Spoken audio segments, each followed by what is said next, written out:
Di Matan misalnya diterangkan zaman Matan penyembelian itu harus pakai bismillah.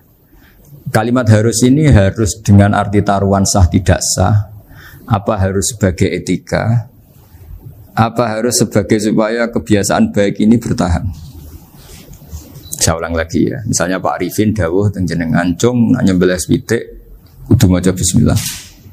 Kalau kamu memotong hewan harus baca bismillah. Kata harus itu apa artinya syarat sah, sehingga kalau tidak baca tidak sah. Apa keharusan dalam makna etikanya harus baca bismillah. Jadi urusannya hanya apa? Etika atau afdoliyah. Atau kita tidak ingin kultur baca bismillah itu hilang, sehingga barang tidak wajib pun kita wajibkan supaya kultur baca bismillah itu tidak hilang. Nah, Imam Syafi'i itu milih yang tidak wajib. Itu hanya urusan etika. Sehingga zabihatul muslim meskipun nggak baca bismillah, baik secara sengaja maupun lupa tetap halal ya, tetap sah, tetap halal. Tapi beberapa ulama mengatakan baca bismillah itu wajib dan menjadi syarat sah. Ya kira-kira karena pamit tadi, yang beri nyawa itu Allah, kok apa yang menghilangkan nggak pamit, sudah menghilangkan nyawanya ayam dimakan lagi. Wah itu selingkuhannya kan masih marah itu. Selingkuhannya, pacarnya, anaknya, cucunya itu kan marah itu. Tapi kalau pamit yang punya kan nah, lupa kalau ayam cantik yang pas kamu sembelih itu lanangannya kan mangkel itu. Kalau kebetulan sudah tua kan karep-karepmu kan gitu. Jadi apa? Itu yang tahu Sarah. Saya ulang lagi, yang tahu Sarah, karena ini sudah jelimet. Sudah jelimet. Sehingga enggak ada kitab matan yang Indo kecuali disarai. Dulu ada kitab namanya Takrib, karangannya Abi Suja. Terus disarai kecil sekali oleh Fathul Qorib, ya, oleh Ibnul Qasim Al-Huzi. Terus disarai lagi oleh Bajuri. Jadinya Bajuri itu sudah sarhun ala sarhin warifin, ya, sudah sarhun ala sarhin, bukan sarhun ala matnin tapi sarhun ala sarhin. Nah, kenapa memang kita butuh itu? Saya ulang lagi, kita butuh itu. Nah, kenapa butuh? Ya karena mau tidak mau. Saya ulang lagi, mau tidak mau. Karena matan itu seperti itu. Misalnya matan cerita, yang dikatakan menyembelih itu apa? Ya nyembelih itu ya nyembelih. Nyembelih itu memotong hewan. Terus motongnya dari mana? Kalau kamu motong hewan dari mana coba? Dari belakang atau dari depan? Dari mana? Depan misalnya. Pertanyaannya, ketika dari depan itu paling penting terpotong al-hulkum wal mari misalnya. Yang satu majrur to'am, yang satu majrur ruh, ya gitu, majrur nafas. Tapi andaikan dari belakang gimana? Tapi tetap terpotong. Mulai ribet kan? Kalau kubu sebelah kan enak, pokoknya nggak sunah Rasul seperti itu, nggak mau debat. Tapi kita tidak, cara berpikir tidak gitu. Ini kan status hukumnya halal apa haram ketika ada orang motong hewan dari belakang. Nah, terus kita berdebat kan, mesti berdebat itu mau dibilang haram, nyatanya memenuhi syarat apa tadi pemotongan. Hukumnya kena, amarinya kena. Mau dibilang halal, jangan-jangan pitiknya sudah pingsan, sudah mati karena dogrok-ogrok dari belakang. Nah, itu terus ulama debat. Nah, kan mungkin juga. Ya kan, pitiknya sudah setengah kena corona, pingsan terus. Ya kan, sudah pingsan terus digorok. Nah, seperti ini mau tidak mau kita harus detail. Detail artinya yang dikatakan menyembelih itu apa? Ya nanti tak bacakan tabir-tabir di Bajuriya sekaligus ijazah untuk jenengan semua. Saya tadi alhamdulillah ketemu Pak Arifin lama, ngendikan panjang lebar tentang pentingnya ilmu. Yang dikatakan nyembelih adalah mematikan hewan yang hidup dengan kaifiyah syariah. Saya ulang lagi, mematikan hewan yang hidup dengan kaifiyah syariah. Nah, kalimat hidup ini mulai masalah. Hidup yang apa? Misalnya ada hewan, saya sering kalau ngaji cerita, ada ayam jago ketandang mobil, ketabrak mobil, kejet-kejet. Enggak kamu sembelih pun 1 menit lagi pasti meninggal. Ini kan hanya koordinasi prosedur saja. Karena prosedur ayam mati harus kejet-kejet, enggak boleh enggak langsung peletes mati, enggak boleh. Nah, pertanyaannya ketika kejet-kejet ini kamu sembelih, itu halal apa enggak? Wong andekan enggak disembelih juga sudah mati. Artinya enggak penyembelihan ini kan tidak memberi kontribusi pematian, tapi enggak ngefek. Gitu. Makanya terus ada perdebatan. Ada hayatun mustaqirrah, ada hayatun ittiroriyah, ada harokatu masbuh. Itu kalau nggak sarah nggak bisa. Lalu pertanyaan nakalnya begini. Saya itu betul pernah ngalami itu. Wayam jago itu kan mahal, apalagi kalau Bangkok kan. Saya pas jalan-jalan sama anak saya, sama jalan-jalan mau ke pasar itu di pertolongan dua rumah. Kusik halal tuh orang, kadang tanya orang awam, halal kata saya. Gitu. Padahal andai kan tidak disembelih ya pasti mati. Suatu saat ada yang mengkonfirmasi lagi. Saya bilang kalau kiai ya tidak pantas makan ayam gitu, tapi kalau kamu tidak kiai ya pantas saja. Daripada rata halal lo geremeng eman kan ribet. Nah sebetulnya itu dalam mazhab Syafi'i itu tidak halal karena dia sudah tidak punya hayatun mustaqirrah. Karena tadi setengah menit lagi atau 1 menit lagi pasti mati. Kan dia belum mati karena koordinasi Israel saja tetap yang nyambil itu. Tetap kan nggak segampang itu kan, tetap prosedur apa? Jalankan SOP. SOP-nya harus ada. Nggak boleh mati selonang-selonang itu, nggak boleh. Tetap ada SOP kata Pak Arifin ada SOP. Dia kalau sama saya bisa guyon kalau. Nah, tapi misalnya nanti pertanyaan, tapi dalam mazhab Maliki itu diabaikan. Hayat mustaqirrah, hayat ittiroriyah, hayat itu diabaikan. Cara berpikir Imam Malik lebih matematis. Kalau nggak disembelih itu matinya berapa menit? 1 menit lagi. Gara-gara disembelih dia mati sekarang. Berarti eksekutornya ya peso itu. Ya berarti peso itu memenuhi kriteria mematikan sesuatu yang masih hidup, hewan yang hidup dengan cara syar'i.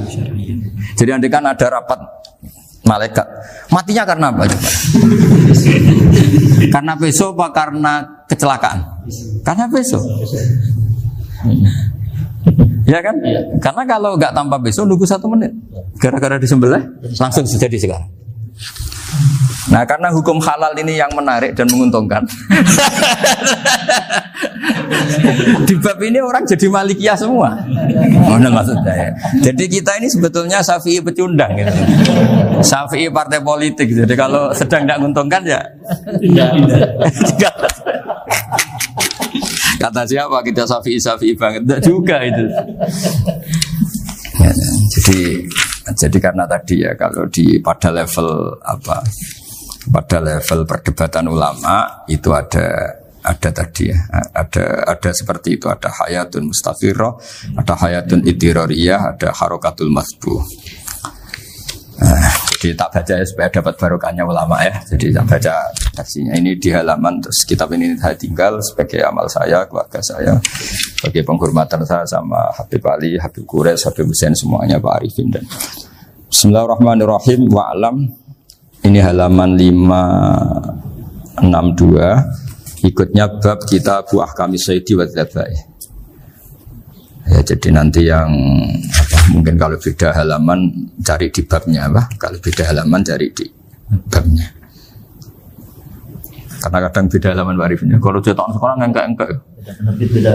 Iya, kadang beda juz sekarang. Kayak Ikhya sekarang tuh sampai 6 juz. Zaman kita ngaji kan 4 ya. Sekarang ada yang 6, ada yang ribet cetakan sekarang ya. Di atas ada 10. Satu Ikhya itu. Hurufnya dibesarin. Ikhya biar. Iya, ada yang sama. Karena ngerti zaman akhir paling sudah agak buta huruf. Saya tuh dulu punya guru terakhum sudah sepuh. Itu baca gini nggak bisa Pak. Jadi kalau di kelas harus dituliskan pakai spidol. Mulang Minhajul Abidin. Sudah sepuh sekali. Kalau ngajar itu nggak bisa jalan udah pakai becak. Itu yang nulis agak kurang ajar. Nulis CDE cepet bar. Jadi kadang itu apa itu? Beliau masih semangat, tulisannya habis. Loh kok sentek jeng. Terus ya wes ya. Jadi nulisnya di HVS baru dulu. Ya cepat selesai. Iya. Nah kalau beliau pakai kitab sudah enggak berso itu. Anak-anak wah nulis sidik benang ber. Ribet. Saya ulang lagi ya. Jadi yang mau saya baca tadi itu logika fikih ya. Fikih itu berpikir ya. Di mana-mana namanya menyembelih itu apa? Dari hidup dimatikan dengan kaifiyah syariah. Kaifiyah syariah ini tidak boleh kamu nyontohkan harus disembelih, keliru juga. Karena untuk hewan yang berat atau hewan liar cukup dipanah asal ma'an harodama yang bisa ngalirkan apa? Darah. Jadi makanya saya umumkan bikaifiyatin syariah Pak Arifin kan tidak harus motong kan bentuknya. Kalau hewan liar kan atau sapi kurban liar kan, sapi kurban ucul liar kan boleh dipanah, boleh macam-macam. Nah kalau tembak bisa diperdebatkan karena ada unsur api Pak Arifin. Jadi bisa debat. Meskipun ada yang bilang boleh tapi bisa debat lagi kan? Karena ada unsur apa? Api Pak Arifin. Iya. Tapi ini saya cerita umumnya bikaifiyatin syariah. Nah karena kalimat hewan hidup, ada kalimat hidup. Hidup yang apa? Kan pertanyaannya hidup yang sudah kejet-kejet, misalnya sudah koma, sudah kena corona, disentak istrinya itu. Apalagi ayamnya menyaksikan pasangannya diselingkuhi, wah itu sudah stroke itu dia. Nah itu makanya kalau orang suka macam-macam itu kayak ayam makanya itu. Saya baca ya. Bismillahirrahmanirrahim. Wa'lam annahu yujadu fi ibaratihim hayatun mustaqirrah, hayatun mustamirrah, harakatu madhbuh. Wa yuqalu aisyu madhbuhin. Wal farqu bainaha annal hayata al mustaqirrah yakunu ma'ha ibsarun bi ikhtiyarin wa nutqun yu bi ikhtiyarin wa harakatun ikhtiyariyah. Wal hayat al mustamirah ya allati tastamiru ila khurujir ruh minal jasad. Wa harakatul masbuh ya allati la yabqa maha ibsarun bi ikhtiyarin wala nutqun bi ikhtiyarin wala harakatu ikhtiyariyah.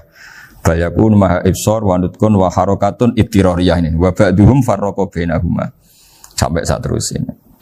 Jadi ini perbedaan-perbedaan pandangan ulama. Nah, Imam Malik itu mengabaikan semua istilah itu. Sing penting pas mbok sembelih iku kecelok urip, cara wong Jawa iku kecelok urip.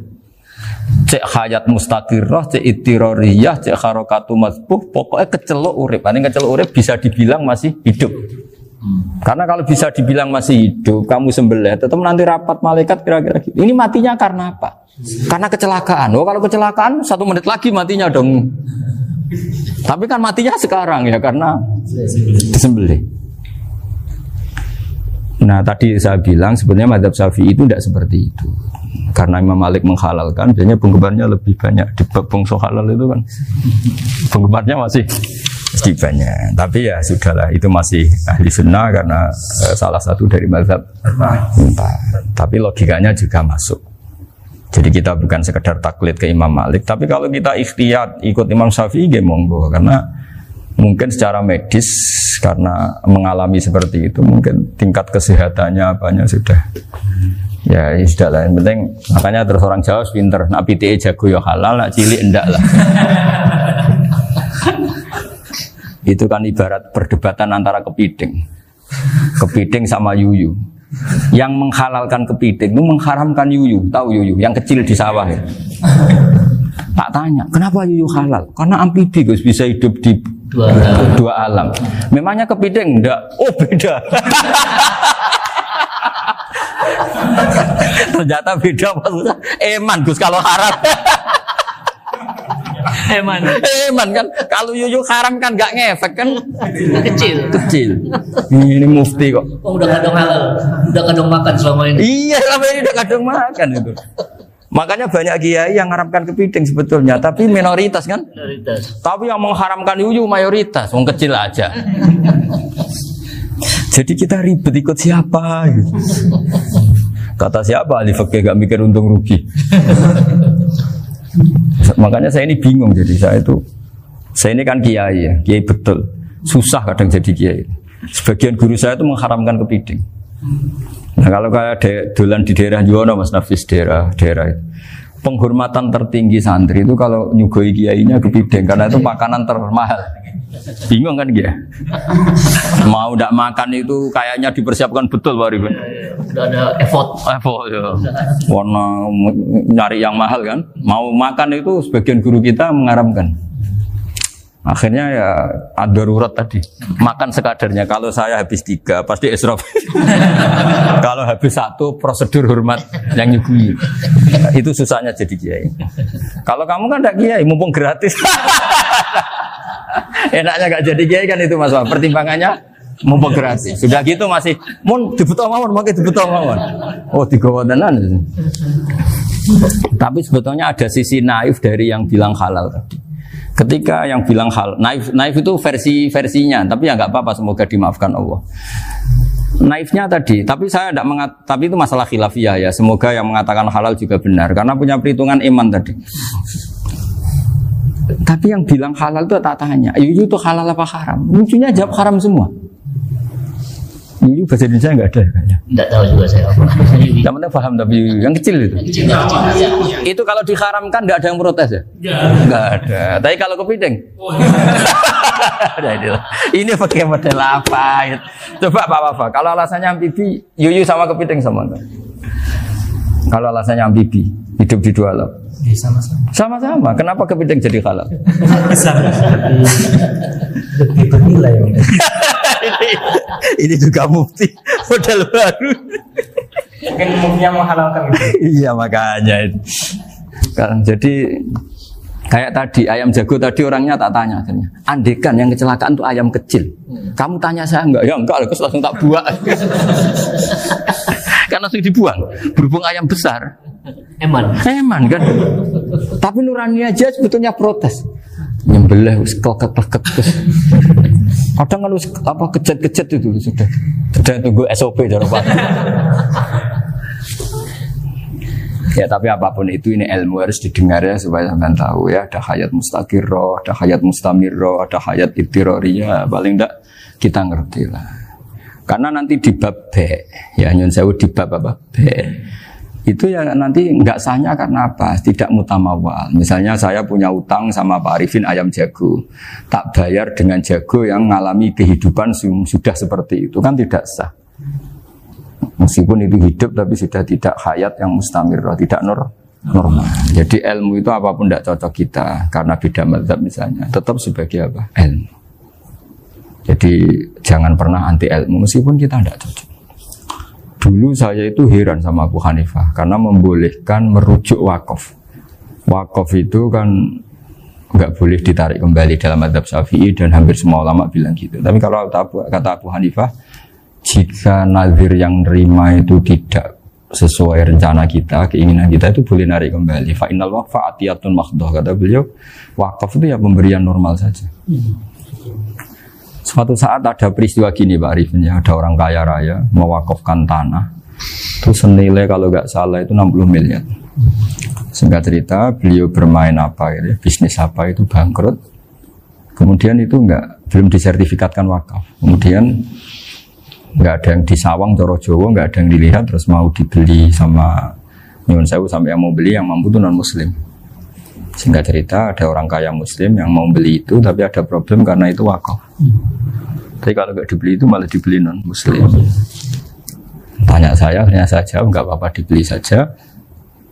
Ikuti mazhab Abu Hanifah. Karena kalau mazhab Syafi'i itu nggak sah semua pembeliannya. Tapi apa artinya mazhab kalau kita berpikir nggak sah tapi yang jual melakukan? Nah itu yang nggak dipikirkan oleh orang-orang fikih yang di Menara Gading. Apa gunanya kita bilang nggak sah, tapi yang punya tanah tadi tetap menjual, karena tidak mengindahkan hukum itu. Mau apa? Makanya saya bilang ke Kiai tentang Gus itu nggak ada kaulnya dalam mazhab Syafi'i. Saya bilang kamu mengharamkan itu tidak ada gunanya, karena itu tetap dilakukan. Jadi kita pertimbangannya ndak itu, daripada dikuasai situ mendingan kita. Betul. Nah itu sisi-sisi fikih. Makanya ini kita ngaji fikih tidak segampang itu memberi fatwa karena pertimbangannya banyak, Pak. Tidak hitam putih gitu maksud saya, ini cerita. Jadi nanti kamu ngerti. Jadi mau apa coba? Itu kan ibarat gini. Hukumnya kita ngajar perempuan itu masalah sebetulnya secara karena itu ajnabiyah. Tapi fikih mentoleransi li ajli ta'lim, karena untuk belajar enggak apa-apa. Kalau sudah jadi fakta itu ribet. Dia maunya belajar sama kamu, dan sekali kamu tidak mau belajar ke yang lain yang potensi menyesatkan. Jadi fikihnya bukan masalah nazar lagi, sudah penyelamatan. Ribet kan kalau sudah begitu. Saya punya kenangan yang menurut saya itu harus jadi trauma. Siapapun harus jadi trauma. Ini cerita sedikit. Ini masih ngaji fikih pertimbangan. Ada orang itu sangat khusyuk, Pak. Sangat khusyuknya di rumahnya Pak Wafa itu nggak ada TV, nggak ada motor, nggak ada apa saja. Ketika anaknya berkembang agak dewasa, itu pertama naik motor, itu ya utang jasa sama kawan-kawannya. Pertama dia ngelihat nikmati TV ya dari kawan-kawannya. Corong Jawa mbek tanggane lah. Padahal orang tuanya ini protektif justru karena banyak tanggane sing enggak pati Islami lah. Ya mereka orang Islam tapi ya enggak sholat, enggak apa. Singkat cerita orang tuanya ini datang ke rumah sana nangis. Nangis Gus, sekarang saya ikrar bahwa mazhab Abah jenengan Kiai Nur Salim, bapak saya itu mazhab jenengan itu lebih hebat timbang mazhab kula. Nangis deh. Dulu saya itu agak menyalahkan Kiai Nur Salim jenengan karena longgar di rumah ada TV, ada motor. Terus dia cerita. Nah karena anaknya ini pertama bisa naik motor, untuk anak ABG ini kan jasa yang luar biasa. Karena dia butuh sekali bisa naik motor, dipinjemin. Akhirnya walhasil anaknya ini yang saya merantau ke Jakarta kemana, akhirnya lam yusolli wa lam yasum. Padahal anaknya ya kiai kampung. Terus tak ceritain. Terus akhirnya dia tanya, kenapa sih Gus jenengan sama Abah kok longgar gitu sama anak? Terus tak ceritain gini Pak Arifin. Menurut ilmu al-insan abdul ihsan, manusia itu budaknya kebaikan.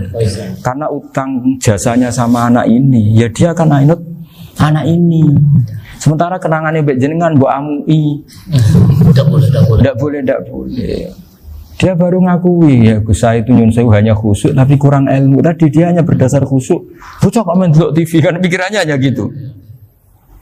Ini cerita ilmu, saya bukan menjustifikasi manapun, ini kan cerita ilmu Pak Arifin ya. Jadi semuanya itu ada hitung-hitungannya. Coba kalau kita terlalu stakung be anak pertama naik motor jasanya orang nggak sholat ya, pertama roh TV jasanya orang nggak sholat. Coba terikatnya anak ini sama kita apa sama orang itu? Sama orang itu. Bayangkan kalau umur ABG, kalau umur sak pari pun Pak Wafa ini nafsu astagfirullah kan. Gue cop tua nome orang. Gaya tok, bareng tua udah khusus gue gaya tok. Aslinya namanya bodoh. Ya saya sama semua. Cuma saya akan lebih jujur dari biasa. Jadi orang itu harus ngitung gitu. Itu kenapa Mbah Mun tuh kayak alim alama. Setahu saya dalamnya ada TV. Putra-putra ini lihat TV. Meskipun kita tidak mungkiri negatifnya TV, kita nggak mungkiri Pak Arifin ya. Tapi tadi ketika anak-anak ABG itu pertama lihat TV jasanya tombol nih. Kalau kebetulan tanggane wong soleh nggak masalah ya. Kalau enggak, itu nangis ke rumah saya itu. Nyesel dia. Tapi saya bilang gini, ini jenengan tiang soleh, mesti anak jenengan suatu saat kembali. Coba pola jenengan harus rubah. Ini hebatnya Nabi. Ketika Sayyidah Aisyah masih kecil, minta diperlihatkan Li'bul Habasyah. Itu diturutin kan masyhur itu. Kayak apa Nabi? Karena kalau nggak diturutin, pasti Sayyidah Aisyah akan ngidolakan mainan yang lain yang di luaran sana malah. Itu karena Nabi punya kearifan tadi. Jadi ini kan ilmu, lagi-lagi ilmu. Jadi yang semua itu harus dibaca dengan ilmu. Makanya kata Nabi, ad-dunya mal'unatun mal'unun fiha illa dzikrawah wa ma'alahu aw aliman aw muta'alliman. Karena dunia ini hanya bisa dibaca dengan ilmu. Yang diridai Allah maksud saya hanya bisa saya itu banyak kenal menteri, kenal pejabat. Tapi saya tidak pernah melihat itu sebagai pejabat. Melihatnya itu orang yang ingin belajar agama. Karena sekali salah melihat, yang hidup itu tamaknya Pak Arifin. Yang hidup kan tamaknya. Saya kenal orang kaya kok melihat kayanya, yang hidup itu tamaknya. Ingin dapat ini, dapat. Tapi kalau melihat itu sebagai hamba Allah yang ingin belajar, insya Allah kita selamat dari tamak. Meskipun kita ya manusia tidak sempurna. Setidaknya ketika dia lomo atau tidak lomo, nyalami template apa tidak ngefek karena kita melihat ini mau belajar. Tapi kalau kamu didorong tamak, katanya orang kaya ternyata nggak tahu haknya kiai, ribet kan? Ribet. Ya kalau kamu punya santri cantik ya lihat itu sebagai santri kamu. Jangan melihat ini mau nggak sama saya, kalau enggak ya wah ya ribet kalau gitu. Ini anak-anak muda harus dilatih ikhlas, baru bahaya ini santri-santri sampean kalau nggak dilatih ikhlas ini bahaya. Karena ini belum punya penggemar pejabat, paling ya anak-anak yang ya tadi ABG. Jadi lah Sarah kembali lagi Sarah itu membicarakan itu detail. Jadi ya makanya kenapa orang mati yang lahir langsung meninggal itu nggak wajib disolati. Ya, alasannya fikih ya lucu. Karena dikatakan sholat mayit di mana-mana mayit itu sabakohu hayatun. Di mana-mana namanya mati itu terdahului oleh hidup. Nah ini nggak pernah hidup langsung mati. Jadi fikih itu ya kadang lucu. Ya gitu aja alasannya. Kamu nyolati apa? Mayit. Kenapa kok mayit? Jadi mayit itu namanya mayit Orang mati. Orang mati artinya pernah hidup. Nah itu sarah. Jadi ketika matan hanya cerita wasiktu alladzi lam yastahila, enggak pernah nangis, kayak lam yusalla alaihi. Sarah bilang mergo ora tahu urip. Kalau enggak pernah hidup berarti enggak bisa dikatakan mati. Kayak sampean miskin itu kan enggak bisa dikatakan bangkrut. ya miskin aja gitu loh. Kan gitu ya. Karena nggak pernah kaya. Kayak Mas Nafis nggak bisa dikatakan, oh itu Qurannya lupa gimana? Nggak pernah hafal. Jadi yang dikatakan lupa itu pernah hafal. Nggak lupa nggak apa, Gus Qurannya lupa. Gaya nggak pernah hafal kok bilang apa? Lupa gitu. Nggak boleh Pak Wafa bilang saya ini bangkrut apa? Nggak pernah kaya kok bangkrut. Jadi semua itu ada aturannya itu. Nah itu sarah, lagi-lagi sarah. Jadi kita kan banyak yang syarhun ala syarhin. Jadi kayak kitab takrib itu disarai Fathul Qorib. Jadi Fathul Qorib itu sudah sarah. Disarai lagi Bajuri. Nah, itu termasuk cerita itu ya. Cerita-cerita. Bismillahirrahmanirrahim. Ya, wa yakunu qad dzukira daf'atan wahidatan la fi daf'ataini. Islam tujad al hayat al mustaqira inda daf'atisaniyah. Amma idza wujidat al hayat al mustaqira daf'asaniyah fayakhilu al masbuhu aidan. Fasartu wujudul hayat al mustaqira fi ibtida'il wati akhir marrah. Wa makharu dzalika inda tulil fasli wa illa fala rafa'a sikina wa ada fawran aw alqaha liqaniyaka latan wa akhadha ghairaha fawran aw saqatat minhu wa akhadha ghairu halan aw qallaba wa qata abiyama bagi hal al masbuh. Jadi ini masalah sarah. Sarah itu sudah detail. Misalnya gini, kamu motong ayam. Motong ayam harus sekaligus shred jadi. Jangan sampai nyuwun sewu 2 kali. Jangan-jangan misalnya gini, ayam tak potong pas ke kiri separuh. Ya, ke kiri separuh apa hulkumnya. Pak Arifin datang, Assalamualaikum Gus Pak, waalaikumsalam, terus santai jagungan dulu. Jagungan sampai besoknya itu enggak meneruskan. Bareng-bareng balik salam, ingat lagi ayam saya ini. Ketika saya meneruskan ini, potensi ayam ini sudah mati atau sudah hidup yang ini masih mazhab Syafi'i loh ya.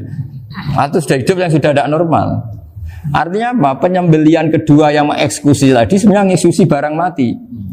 Yang penyembelian pertama tidak bisa dikatakan penyembelian karena tidak sampai mati. Penyembelian kedua berstatus setengah mati. Nah, kalau seperti itu maka haram.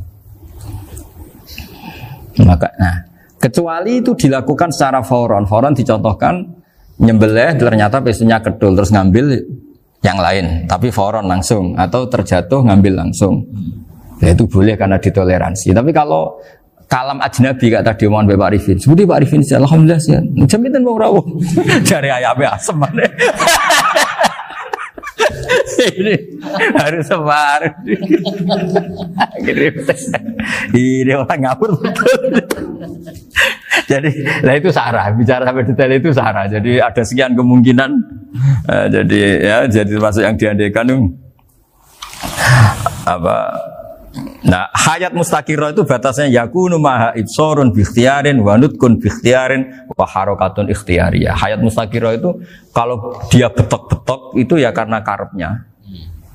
Maksudnya gini, gamane cara roh pitik wedok engkek ya cek karepe dhewe. Cara dia melihat peso itu karepe ya masih lari. Jadi misalnya ada ayam.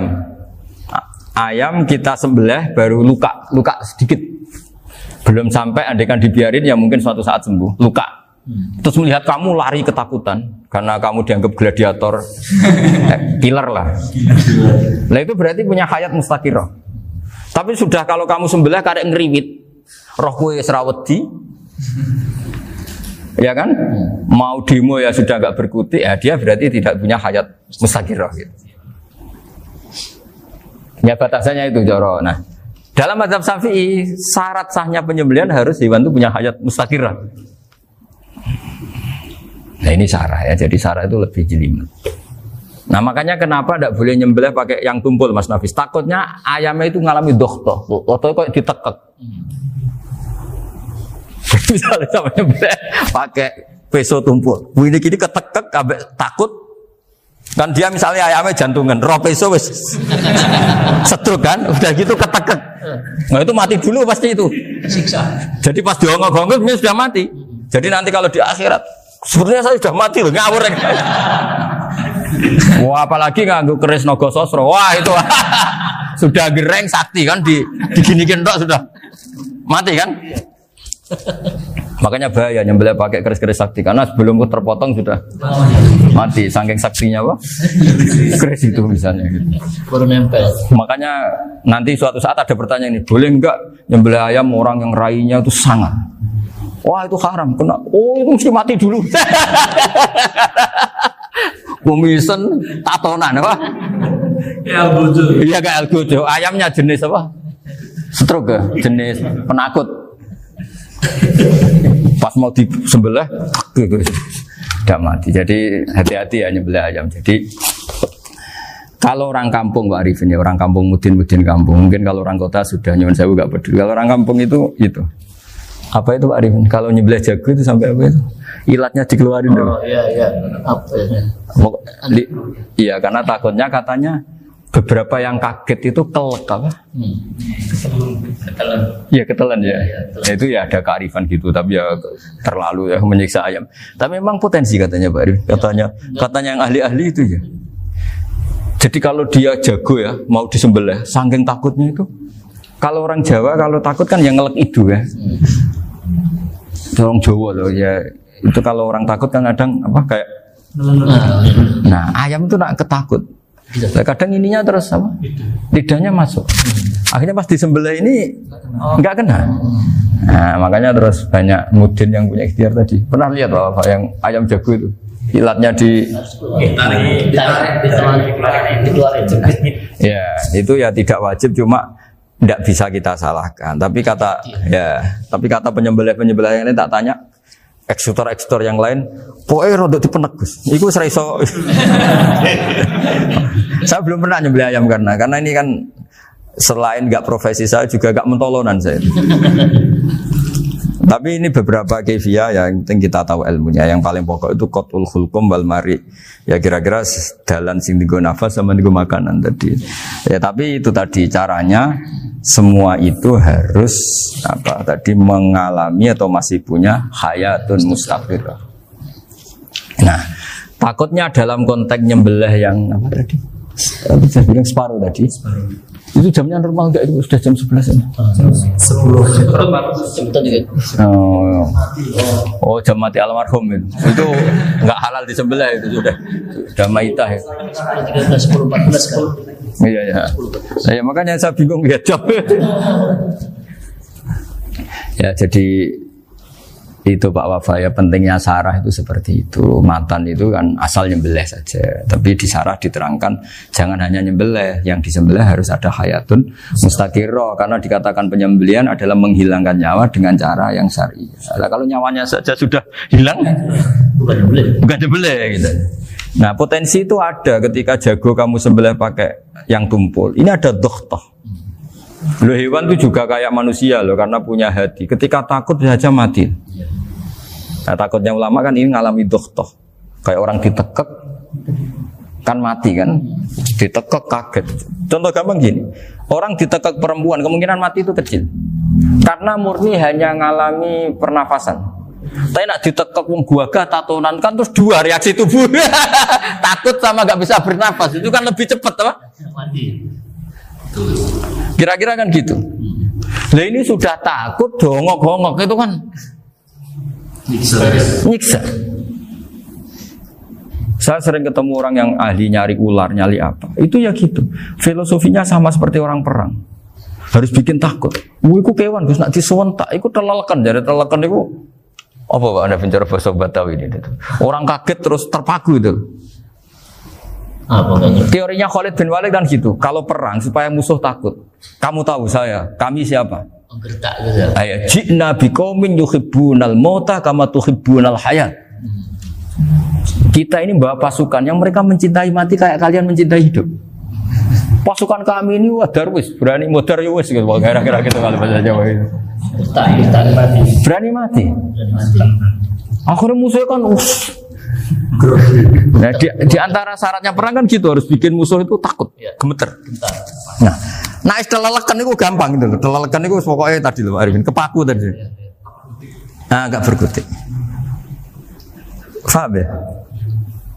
Nah jangan-jangan ayam yang kita sembelih mau wis wedi dongok-dongok mati duluan gitu. Nah makanya terus kata musannaf kalau bisa itu wa yakunu madzukira bidafatin wahidah. Kalau itu usahakan sekali jadi. Tapi itu bukan berarti syarat sahnya harus sekali jadi. Kira-kira karena tadi gak kebayang kan kalau baru separuh tak Assalamualaikum Gus Pak, waalaikumsalam Pak Arifin, sebuti kabarnya. Baru itu terus ingat, diteruskan lagi. Kemungkinan ini sudah mati apa? Nah makanya ya tapi lagi-lagi ini sarah ya tak baca Bismillahirrahmanirrahim wa yakunu qad umadzikra daf'atan wahidatan la fi daf'ataini fa innahu yahrumul masbuh hina itu. Kalau 2 kali, tapi 2 kali maksudnya yang 1 kali ini mengakibatkan kematian. Dikatakan penyembelian belum sempurna, dikatakan hidup toh nanti pasti mati, berarti tidak mengalami hayatun mustaqirah. Paham ya? Jadi ini semoga dapat barokah dari para ulama. Jadi saya mohon nanti Pak Wafa, Pak Muntaha, teman-teman jangan hanya baca matan ya. Pada level alim itu harus baca syarah karena matan itu nyuwun sewu tidak cukup untuk menjawab sekian kemungkinan. Nah syarah itu sono fardul masalah. Ya Pak Arifin ya mengandekan masalah meskipun belum terjadi ya pengandaian sehingga nanti kalau terjadi kalau militer itu apa? A, B ya? Alternatif gimana? Kalau strategi itu kan ada sekian A, B, C. Kalau A gagal B sudah siap mau militer. Jadi kalau masuk surga pintu 1 nggak bisa itu kedua lewat teras Gus. Ini sembrono.